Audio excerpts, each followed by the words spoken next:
지난주 본문과 연결된 내용입니다. 식탁으로 제자들을 초대하신 예수님께서 베드로에게 세 번이나 내가 나를 사랑하느냐 이렇게 물었잖아요. 그러자 이제 베드로가 주님 사랑합니다 하니까 뭐라고 말씀하셨어요? 내 양을 먹이라. 이게 세 번을 말씀하셨죠. 그리고 이제 오늘 본문 18절 말씀이 연결됩니다. 그리고 18절에 예수님께서 이제 베드로에게 또 다른 말씀을 하고 있는데요. 내가 젊어서는 스스로 띠띠고 원하는 곳으로 다녔거니와 이것까지는 좀 이해가 되죠. 젊어서는 띠띠우고 띠를 띈다는 것은 이제 옷을 입고 이제 외출하는 것을 의미한다고 볼 수가 있어요. 그러니까 이제 어디 다니는 것을 이제 어떻게 보면은 이제 비유로 하신 말씀이기도 합니다. 그래서 띠띠우고 원하는 곳으로 다녔지만 늙어서는 내 팔을 벌리리니 남이 내게 띠띠우고 원하지 아니하는 곳으로 데려가리라. 이 말씀을 이제 하셨어요. 그래서 이 말씀이 도대체 무슨 말씀인가? 그 다음에 19절에 보면은 이에 대한 사도 요한의 이제 해석이 나와 있어요. 이 말씀을 하심은 베드로가 어떠한 죽음으로 하나님께 영광을 돌릴 것을 가리키심이러라. 이제 사도 요한은 나중에 그 상황을 다 알았던 것 같아요. 그래서 이 베드로가 어떻게 죽을 것인가를 말씀하신 것이다. 이렇게 말하고 있죠. 그러니까 18절 말씀은 베드로의 죽음에 대해서 말씀하시고 있다는 것을 알 수가 있습니다.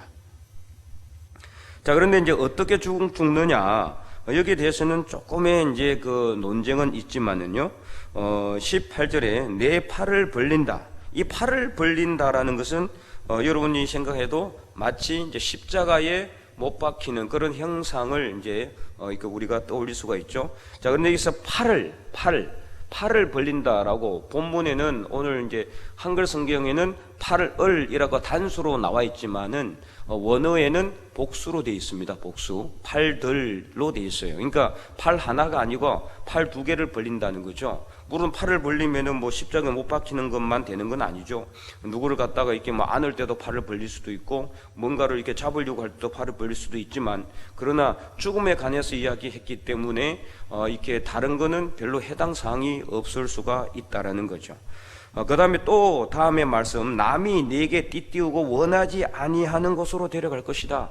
그러니까 베드로의 의지와는 상관이 없는 어떻게 보면은 이제 강제적인 그런 어떤 것이 포함되었다라고 볼 수가 있죠.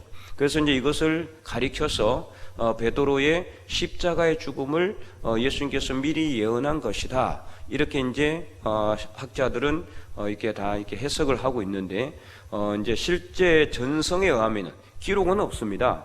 기록에는 남아있지가 않고요. 전성이라는 것은 이제 내려오는 어떤 사람들의 말을 통하면은 베드로는 이제 십자가에 거꾸로 못 박혀서 죽었다라고 이렇게 전해 내려오고 있습니다. 여러분 커바디스라는 영화를 본 적이 있습니까? 커바디스 원래 이제 이게 폴란드 영화인데요. 폴란드에서 만들어진 영화입니다. 1950년대에 원래 제목은 코바디스 도미니입니다. 코바디스 도미니. 주님 어디로 가십니까? 라는 라틴어입니다. 코바디스 하면 어디로 갑니까? 도미니 하면 도미니 뭐 하면은 이제 주님이란 뜻이거든요. 주님. 그래서 이제 코바디스 그 영화를 보면은 이제 그 네로가 로마 황제 네로가 막 이 로마 시내에 이제 화재가 큰 대형 화재가 나니까 그 대형 화재를 갖다가 원인을 기독교인들에게 이제 이렇게 씌워가지고 기독교인들을 갖다가 박해하기 시작하는데 그때 베드로도 로마에서 복음을 전하다가 이제 그 박해를 피해서 도망을 갑니다. 도망을 가다가 누구를 만납니까? 로마로 다시 들어가시는 주님을 만나요. 그래서 이제 그때 베드로가 주님에게 물은 게 뭡니까? 코바디스 도미니 이렇게 물었다는 거예요. 이제 그래서 그 영화 제목이 코바디스 도미니. 근데 그 영화의 내용은 뭐 연인들의 사랑 이게 상당히 너무 많이 들어가 있어 가지고 별로 좀 기독교적인 색채가 많이 좀 이렇게 죽었긴 했지만 어쨌든 간에 그래서 이제 베드로가 왜 로마로 가십니까? 하니까 주님께서 네가 네 목숨을 살리려고 내 한 목숨 살리려고 도망쳐 나온 로마에 너와 백성들을 대신해서 내가 죽기 위해서 로마로 다시 간다. 십자가에 이미 돌아가셨는데 그렇게 이야기를 하셨다는 거죠. 그래서 베드로는 이건 전성입니다. 이 영화도 성경하고는 그렇게 큰 상관은 없어요. 성경에는 그런 내용이 전혀 없으니까요. 전성에 의하면 그렇다는 거죠. 그래서 베드로가 그때 회심하고 자기가 다시 로마로 들어가서 복음을 전하다가 붙잡혀서 자기는 너무 큰 죄인이기 때문에 주님처럼 십자가에 똑바로 매달려 죽을 수 없다. 그래서 거꾸로 자기는 십자가에 못 박혀 죽었다. 이런 이제 전성이 내려오고 있습니다. 어쨌든 간에 18절 내용은 어쨌든 예수님께서 베드로의 죽음에 대해서 언제 예언하셨다라는 것은 확실하다. 그것은 19절 말씀을 보면은 알 수가 있는 거죠. 그것이 십자가에 못 박혀 죽었는지 아닌지는 문헌상으로는 정확하게 나와 있지는 않습니다. 그래서 19절에 이 말씀을 하시면 베드로가 어떠한 죽음으로 하나님께 영광을 돌릴 것을 가리키심이라. 그래서 그렇게 베드로가 십자가에 죽었든지 아니면은 어떻게 죽었든지 간에 하나님께 영광을 돌렸다라는 것은 18절 말씀이 베드로가 그냥 자연사 했다는 것을 의미하는 것은 절대 아님을 알 수가 있죠. 만약에 자연사 한다면은 예수님께서 베드로가 어떻게 죽을 것을 예언할 필요가 있어요? 없죠. 그냥 죽을 건데 그걸 뭐 예언을 하겠어요? 그리고 사도 요한도 베드로가 어떻게 죽어서 하나님께 영광을 돌릴 것인가 이것을 말씀했다라고 따로 부연 설명할 필요도 없는 거죠. 그래서 어쨌든 간에 18절은 베드로가 그냥 죽는 그런 것은 아닌 걸로 보여지기도 합니다. 어쨌든 이런 상황에서 예수님께서 이제 베드로에게 새로운 명령을 해요. 내 양을 먹이라고 3번 말씀하신 후에 이제는 19절 예수님께서 베드로에게 뭐라고 말씀합니까? 베드로의 죽음을 예언하시고 베드로는 아마 자기가 어떻게 죽을 것인가는 깨달았겠죠. 예수님께서 하신 말씀에 대해서 깨닫지 않았겠습니까? 그리고 나서 베드로에게 주님께서 뭐라고 말씀하십니까? 자, 19절 마지막 부분 한번 읽어볼까요? 나를 따르라. 예수님은 자기를 따르라. 자, 예수님은 지금 십자가 못 박혀 돌아가셨어요? 안 돌아가셨어요? 이미 돌아가셨고 어떻게 했어요? 부활하셨고 이제는 성천하시기 바로 직전이에요. 그래서 예수님께서 나를 따르라고 하신 것은 지금 당장 성천하라는 이런 뜻이 아니잖아요. 성천하고 뭐 있게 하려면 어떻게 해야 돼요? 죽어야 되죠. 죽기 전에는 고난받아야 되죠. 그리고 또 고난받기 전에는 복음을 전해야 됩니다. 이 과정들이 다 숨어 있다는 거예요. 나를 따르라 이 한마디에는 내가 열심히 나의 부활의 증인이 되고 그래서 부활의 증인이 되다가 핍박을 받고 고난을 당해서 십자가에 못 박히든지 아니면 어떻게 하든지 예수님의 무슨 길을 따라오라? 십자가의 길을 따라오라는 거예요. 십자가의 길을 따라오면은 죽음을 통해서 부활을 하든지 아니면은 죽은 것 같은 고난을 통해서 부활의 능력을 경험하든지 무언가는 있을 것 아니겠습니까? 우리가 지난 주일에도 말씀을 드린 것처럼 예수님의 그 부활은 큰 비밀이 있는데 그 비밀은 아주 단순한 진리라고 했잖아요. 어떻게 해야 부활할 수 있다? 죽어야 부활할 수 있다. 죽어야. 그래서 베드로도 죽음의 길을 따라가야 되는 거예요. 그가 실제로 죽을 수도 있고 아니면은 죽은 것 같은 고난을 당할 수도 있고 어쨌든 그 길은 십자가의 길이다. 그 길을 따라오라. 그래서 이것은 나를 따르라는 것은 이런 여러 가지 내용과 가정들이 함축되어 있는 말씀이다. 그 한마디에 나를 따르라 한마디는 바로 예수님이 지금까지 하셨던 모든 삶을 따라가는 제자의 삶을 살라는 것을 말씀하고 있습니다. 그래서 그러자 베드로가 어떻게 합니까? 20절 21절에 돌이켜 예수께서 사랑하시는 그 제자가 따르는 것을 보니 자, 이까지 내용을 보면은요 아무래도 제자들이 다 모여 있는 상태에서 예수님이 베드로에게 말한 건 아닌 것 같아요. 그죠? 자, 내용을 잘 보세요. 20절 베드로가 돌이켜 예수께서 사랑하시는 그 제자가 따르는 것을 보니 그러니까 예수께서 사랑하시는 제자는 누구라고 했죠? 요한. 그 요한이 어디에 있다? 바로 옆에 있는 게 아니고 뒤에 따라오고 있다. 그러니까 지금 어디 한 자리에 있는 게 아니에요. 어떤 길을 가고 있든지 아니면 해변 갈릴리 여기 지금 어디입니까? 현장이 갈릴리죠. 갈릴리. 예, 갈릴리예요.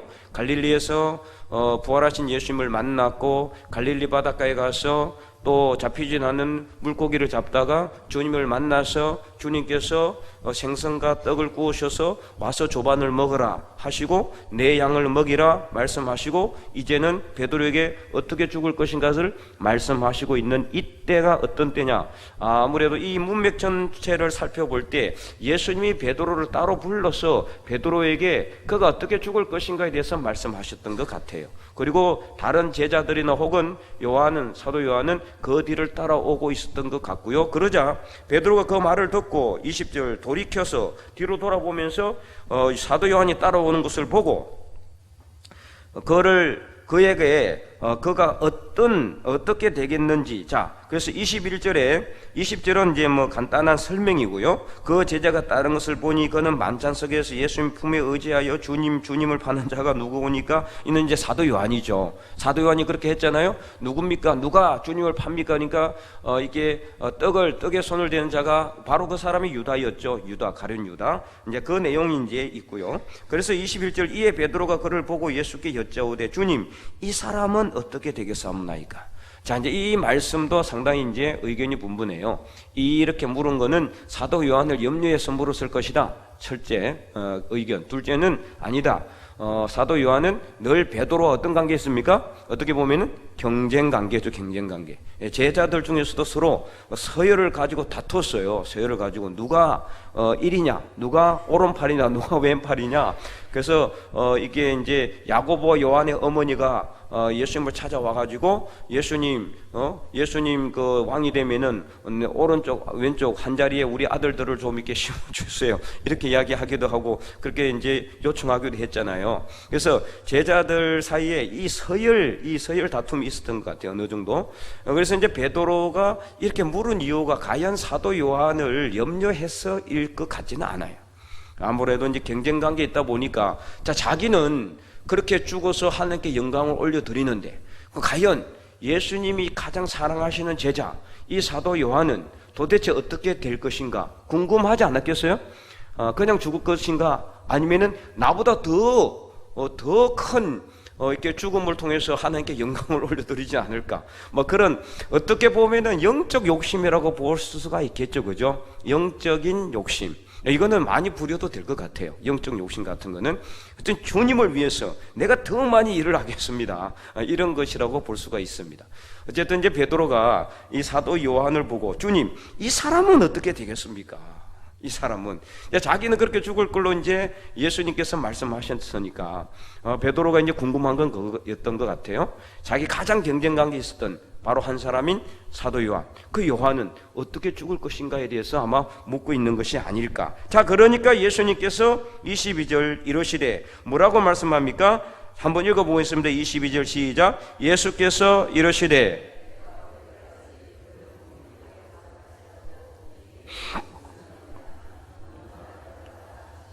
아멘. 네. 이 말씀도 좀 약간의 이제 해석이 더 필요합니다. 오늘 읽은 본문은 상당히 좀 난해한 부분이 있어요. 자, 내가 올 때까지 그를 머물게 하고자 할지라도 이 말이 예수님이 다시 재림할 때까지 사도 요한이 안 죽고 살아 있을지라도 이 뜻인가? 아니면 또 다른 의미가 있는가? 여기에 대해서도 의견이 분분합니다. 근데 이제 문제는 어쨌든 간에 그러든지 안 그러든지 핵심은 뭡니까?